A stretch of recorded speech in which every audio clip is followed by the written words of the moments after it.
Hello, my name is David Pegg and welcome to my 2014-2010 Game of the Year, Red Dead Redemption. This is a sort of last impressions of video where I talk about an old game that I quite enjoyed. Now, what I love about Red Dead is just how open it is, how free it is. It's full of horizons and sunsets and sunrises, of open expanses, and this is actually quite liberating for an open world game where you still have that mini map in the corner and your character lumped in the middle of the screen. And there are roads and paths and train tracks, and you get a slight video gamey speed boost when you follow these, but more often than not you'll find yourself forgetting where the hell you were supposed to be going just so you can find a perfect hill to watch a sunset from, or race through the desert in the middle of a lightning storm, or just check out what's behind that giant rock. It's essentially the antithesis of what Rockstar's main series, Grand Theft Auto, is known for.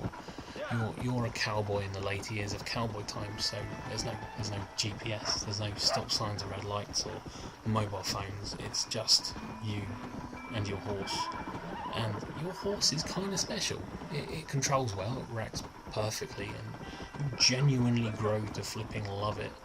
You become genuinely attached to this nameless animal, and when your first horse dies, which they all do, I don't think I've been quite so moved by an animal's death since I watched Marley and Me.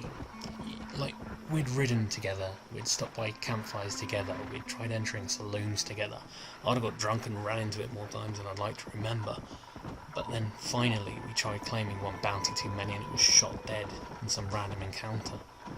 And there was something oddly cathartic and downright cold about the absolute bloodbath rampage that I went on to avenge it.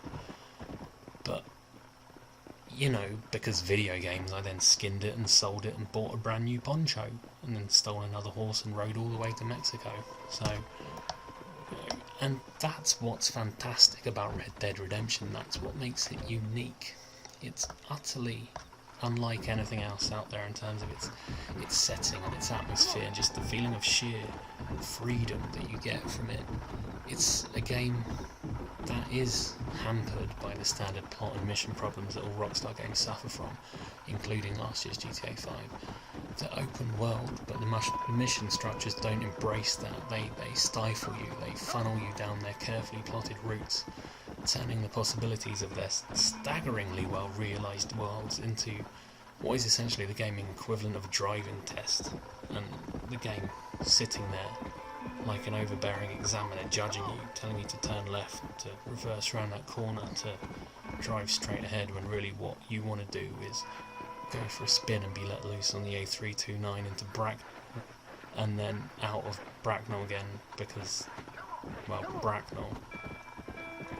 And yet you forgive Red Dead for that, because everything surrounding it, from the acting to the score to its stunning ending, every aspect of it is spectacular, and it's a stunning achievement.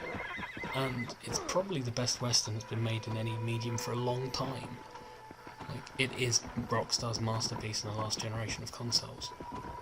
So, I'm happy to say it's probably also my favourite game of the last decade, because it is just genuinely quite special. So, I'm going to retire at this campfire and say farewell. Bye bye bye.